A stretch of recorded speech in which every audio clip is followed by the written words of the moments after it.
ये कामना, काम बड़ा शत्रु है, इसीलिए उन्नति नहीं हो पाती अध्यात्म में। और जो संसार में, उनको तो पता ही नहीं कि मैं पाप कर रहा हूं, वो और खुश होते हैं कि आज हमने ये भोग लिया, आज हमने ये छल कर लिया, आज हमने ये कपट कर लिया। कामना से कर्म होते हैं, कामना जितनी बढ़ती जाती है, पाप कर्म उतना ही बढ़ते जाते हैं। शास्त्र के विरुद्ध मनमानी आचरण में पाप ही होता है। शब्द याद कर लो, शास्त्र आज्ञा के विरुद्ध मनमानी आचरण में सदैव पाप ही होता है। यह विकर्म बड़ा भयावह होता है और यह भारी दंड देता है, और यह कभी नष्ट नहीं होता। नष्ट तो भगवान कर सकते हैं केवल। यह आकाश में छाया हुआ शत्रु समझो, जिस समय इसका समय आएगा उसी समय भयानक घटना रूप बन जाएगा, ये रोग रूप बन जाएगा, किसी की भी बुद्धि में बैठकर आपका अहित करवा। बड़ा विचित्र स्वरूप है। कोई पूछ रहा था कि भाई भगवान के यहां तो बहुत नरक भोगवाएं, फिर यहां जन्म दें और कष्ट दें, ऐसा एक पाप कर्म है? अगर इस सृष्टि में, भारत में, तुम एक कोई पाप कर्म तुम्हारा प्रकाशित हो जाए कि एक हिंसा की, एक बेविचार किया, एक छेड़ा, तो उसकी सजा देख लो जाके कानून में। बोले 20 वर्ष की जेल और 1 लाख रुपया जुर्माना। इसके बाद जुर्माना क्यों, जब उसको सजा दी जा रही है तो जुर्माना कैसे दे? उसको तो सजा दे दी। नहीं नहीं, कानून है, ऊपर से है जुर्माना। तुमने ऐसा किया, 7 साल की जेल, 50,000 जुर्माना देना पड़ेगा। ऐसे ही नरक भोग और इसके बाद पुनः तिर्यक योनियों में जन्म और उसका दंड, ये जुर्माना। खेल तमाशा समझो। लाखों पाप ऐसे हैं जो तुम्हारे प्रकाशित नहीं हुए, हमारे प्रकाशित नहीं हुए। अगर भगवान की प्राप्ति नहीं होगी तो एक एक सेकंड के कर्म का भोग भोगना पड़ेगा। ये कब तक चलता रहेगा? जब से सृष्टि रची गई आज तक चल रहा है। तो इसलिए मुझे मनुष्य शरीर से तत्वबोध या भगवत प्राप्ति अत्यंत आवश्यक है। ये काम करने के लिए हम आए हैं। कर्मों को भोगना ही पड़ता है, चाहे जहां भाग के जाओ। किसी ने प्रश्न किया था कि आपने कहा देवराज इंद्र ने अहिल्या के साथ गलत व्यवहार किया, तो आपने ये नहीं बताया उसको दंड क्या मिला। क्योंकि दंड का विषय नहीं चल रहा था, विषय चल रहा था कि भोगाकर्षण कितना प्रबल होता है कि हजारों लाखों अप्सराओं का स्वामी भी, देवराज इंद्र भी, एक मुनि की कुटिया में जाता है और वहां ऐसे गंदे भाव से गौतम ऋषि का वेश धारण कर अहिल्या जी का, तो उसको जानते हो क्या दंड मिला था? उसको 1000 भग हो जाए तुरंत साप मिला था। तुझे भग से, भग माने योनि, तुझे योनि से बहुत प्यार है, तू देवराज इंद्र है, तू जो चाहे कर सकता है, तो देख मैं अभी तुझे दंड देता हूं। गौतम ऋषि ने कहा शास्त्र भगधारी हो जा। पूरे शरीर में हजारों योनियां हो गई और हर योनि से महान दुर्गंध। अब बैठ त्रिभुवन पति बन करके चरणों में लौट गए। 1000 योनि पूरे शरीर में, योनि योनि, और दुर्गंध युक्त घृणास्पद घोर नर्क समझो, घोर नर्क। चरणों में गिर गए, महाराज त्रुटि हो गई, आप भगवत स्वरूप ऋषि हो, आप बड़े दयालु, बहुत विनय की। तब का भोग तब तक जब तक भगवान रामावतार में नहीं आते। जब श्री राम अवतार लेंगे तो उनके दर्शन के लिए ब्रह्मादि सब देवता उपस्थित होंगे, तू भी उपस्थित होगा, तब यही भग 1000 नेत्र रूप में परिणित हो जाएंगे। ये दंड मिला था। तो जानते हो, सिंहासन में बैठने से शर्म आती थी और महल में रहते थे अमरावतीपुरी में, निकलना मुश्किल था क्योंकि 1000 भग खुला उनके शरीर में बने हुए थे। कर्मणों गहनो गति, गहन है कर्म की गति, भोगना पड़ेगा। एकमात्र श्री भगवान क्षमा कर सकते हैं, दूसरा कोई नहीं। आम तो आम सर्वपापेभ्यो मोक्षयिष्यामि मा शुचा।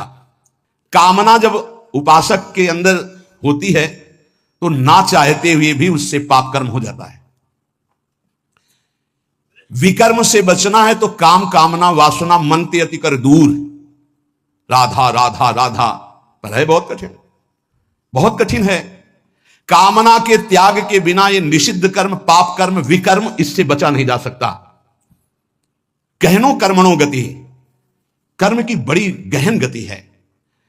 कौन सा कर्म बांधने वाला है, कौन सा कर्म मुक्त करने वाला है, इसका निर्णय करने में सब समर्थ नहीं है।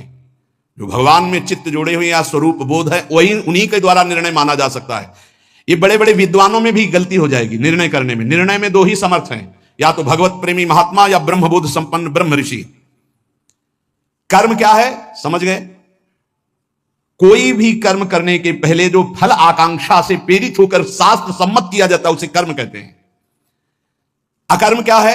जो तत्वबोध प्राप्त महापुरुष हैं, निर्लिप्त हैं, ममता रहित हैं, आसक्त रहित हैं, उनके द्वारा हुआ कर्म अकर्म हो जाता है, वो फल नहीं देगा, वो बांधने वाला नहीं। विकर्म क्या है? जो कामना बढ़ी हुई मनमानी पापाचरण है उसे विकर्म कहते हैं, और ये बहुत भयावह है, ये दुर्गति का कारण है। इसी से नाना प्रकार के दुख भोगने पड़ते हैं। श्री भगवान कह रहे हैं जो कामना से कर्म होते हैं वो कामना अधिक बढ़ जाने पर केवल पाप होने लगते हैं। जैसे धन की कामना से कर्म शुरू होते हैं, फिर धन की जब ज्यादा इच्छा हो जाती है तो बेईमानी, चोरी, हिंसा, छल कपट, इसके करने में कोई भय नहीं रह जाता। अकर्म हमारे कर्म हो जाए, ये बहुत जरूरी है। अकर्म, तो उसके दो ही उपाय हैं, या तो निर्लिप्त, फलासक्ति रहित, ममता रहित, ये तो स्वरूप बोध महापुरुष में होता है। तो एक सरल उपाय है, अपने शास्त्र सम्मत कर्तव्य कर्मों को फलिच्छा का त्याग करके श्री भगवान को समर्पित कर दो। राधा राधा जपो, नहीं बहुत यहां जो भी करोगे उसका दंड मिलेगा। महाप्रभु हरिवंश चंद्र जी कहते हैं, जैसे ही हरिवंश नरक गति दुर्भर यम द्वारे कटियत नक छीके, छींक दिया उसका भी है। कहां छीका, किस जगह अंगुली उठाई, किस लिए? एक एक चेष्टा का तुम्हारे कहने से थोड़ी होगा। अरे कहीं कुछ नहीं, ये बावरे लोग हैं, इनको क्या पता है। जब दंड मिलते हैं तब इनको समझ में नहीं आता कहां से मिल रहा है दंड। अजर अमर हो, अविनाशी हो, शरीर को लेकर के देहाभिमान से बात कर रहे हो, कोई भगवान नहीं, कोई नहीं। तुम्हारे आंख मूंदने से हो जाएगा क्या? इस अपराध का दंड है। ऐसे ही यहां जो पापाचरण कर रहे हो, कोई भगवान नहीं, इसका जब हिसाब आएगा तब तुम्हें पता चलेगा। करुणा निधान स्वामी ने ये जन्म तुम्हें अपनी तरफ से करुणा करके दिया है कि तुम मुक्त हो जाओ। उपासक को चाहिए कि कामना का नाश करके, विकर्म का नाश करके अकर्म हो जाए, तभी वो जीवन मुक्त होता है। कर्मण्य कर्म यह पश्येद कर्मणि च कर्म यह, सा बुद्धिमान मनुष्येषु स युक्तः कृष्ण कर्मकृत। बड़ी बात कह रहे हैं श्री भगवान। कर्मण्य कर्म यह पश्येद कर्मणि च कर्म यह, जो मनुष्य कर्म में अकर्म देखता है स्थिति, और जो अकर्म में कर्म देखता है, वो मनुष्यों में सर्वश्रेष्ठ बुद्धिमान है, वो योगी है, वो ज्ञानी है, वो संपूर्ण कर्मों को करने वाला होते हुए भी कृतकृत्य जीवन मुक्त है। ये स्थिति है। कर्मण्य अकर्म यह पश्चित, कर्म करते हुए भी अकर्म स्थिति, कर्म करते हुए भी निर्लिप्त रहना।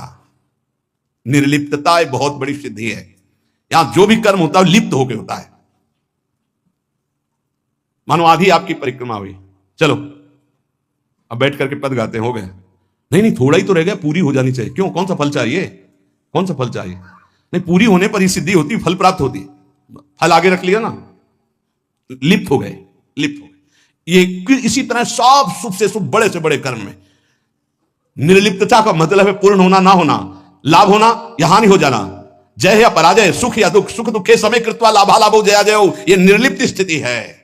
पूर्णता, पूर्णता से मतलब कोई संकल्प नहीं, स्वाभाविक सहज ही। आगे इस श्लोक में इसका भी भगवान वर्णन करते हैं। पूरा हुआ कर्म या नहीं पूरा हुआ, फल अनुकूल आया या प्रतिकूल आया, आया या नहीं आया, इससे किसी से मतलब नहीं। निर्लिप्त, शास्त्र सम्मत केवल कर्म बिना किसी संकल्प इच्छा के हो रहा है। यंत्रवत, अमुक कर्म मैं करता हूं, इस कर्म का फल यह होता है, ऐसा लक्ष्य रख करके जो भी कर्म किया जाता है वो उसे बांधता है। ध्यान दीजिए, यहां भगवान बहुत सावधानी की बात कर रहे हैं। अमुक कर्म मैं करता हूं, इस कर्म का ये फल है, ऐसी भावना रखकर जो भी कर्म किया जाता है बड़े से बड़ा, वो उसे बांधता है, ना कि मुक्त करता है। प्रत्येक कर्म का आरंभ और अंत होता है, शुरू और विश्राम होता है, इसलिए उसका फल आरंभ और अंत वाला होता है। परंतु हमारी जो दुख निवृत्ति होगी वो नित्य पद में होगी, जो निरंतर है, आनंदमय है, सच्चिदानंदमय है, वो अंत आदि वाला नहीं है। क्रियाएं सब आदि अंत वाली हैं, परिवर्तनशील हैं, उनके फल परिवर्तनशील है, पर जीव फल की इच्छा रख करके ही हर कार्य करता है। अंदर की बात है, बिना फल की इच्छा किए तुम कोई कार्य नहीं करोगे। आज ऐसा करते हैं, पहले फल आएगा उसका, इसका फल क्या होगा, ये चलो ऐसा करते हैं। इसलिए भगवान कहते हैं कर्मण्य कर्म यह पश्चेत, जो कर्म करते हुए अकर्म कर दे, उसको फल देने लायक न रखे, तभी जीवन मुक्त होगा। क्या कर्म होगा? निर्लिप्त, अनासक्त, फल की इच्छा रहित। हो रहा है, हो गया तो जय जय, नहीं हुआ तो जय जय, हमें कोई फल थोड़ी चाहिए था। स्वाभाविक एकदम, कितनी अखंड प्रसन्नता, परम विश्राम। लेकिन यह बात जब तक स्व का बोध नहीं है तब तक नहीं होगा, बहुत परेशान हो जाएगा, चिंतित हो जाएगा। फल की इच्छा ना रखने से नया राग उत्पन्न नहीं होता, नया राग उत्पन्न ना होने से वो बंधन मुक्त हो जाता है। ये कैसे समझ में आएगा? बहुत कठिन है ये समझ में आना। साधक सर्वथा वीतराग तभी होगा जब उसका नया राग उत्पन्न ना हो। वीतराग महापुरुष के सारे कर्म अकर्म हो जाते हैं। जीव का जन्म, जीव का मरण, जीव को भोग प्राप्ति कर्मों के अनुबंध से होता है, इसी कर्मों के बंधन से। जैसे किसी परिवार में बालक हुआ तो उसमें केवल बालक का ही कर्म नहीं है, पूरे परिवार का साथ में जुड़ा हुआ कर्म है। कोई उसकी मां बना, कोई पिता बना, कोई भाई बना, कोई मित्र बना, कोई पड़ोसी शत्रु पक्ष का भी है जिसकी जलन हुई कि लड़का हुआ है। ऋणानुबंध, उनमें सैकड़ों हजारों लाखों के कर्म बंधन उस बालक से जुड़े हुए हैं। किसी का वो ऋण चुकाने आया है और किसी से ऋण वसूल करने आया है, किसी का सुख भोगा है तो सुख देने आया है और किसी का बदला लेने आया है। सैकड़ों अनुबंध हैं उसके, एक बार जन्म में सैकड़ों कर्मों के अनुबंध हैं। अनेक जन्मों में अनेक लोगों से किया हुआ कर्म उसको भोगना होता है। ये लेन देन का, दुख सुख का, जन्म मरण का व्यापार बहुत समय से चलता आ रहा है। इसको बंद करने का अवसर आ गया है। जन्म मरण से छुटकारा मिलने के लिए हमको मानव देव सत्संग मिला है। इसको बंद करने का उपाय है आगे के लिए कर्जा लेना नहीं, और जिनको कर्जा दे दिए हैं उनका माफ कर दें या वापस ले ले, दुकान बंद करें, चले। लेना ना देना, मगन रहना, दोनों बात करनी पड़ेगी। या तो माफ करो, प्रभु से प्रार्थना करो कि जिनको हम दिए हमें कभी नहीं लेना, हमें नहीं लेना, क्योंकि लेने आना पड़ेगा। हे नाथ क्षमा करो, हमने माफ किया, और हमको माफ करो। जिनको हो तो प्रभु सामने भेजो और सेवा करवा दो, और या फिर माफ करो, अब लेने देने से हमें मुक्त करो। प्रभु ही करते हैं। जिनसे सेवा करवाई है सेवा करनी पड़ेगी।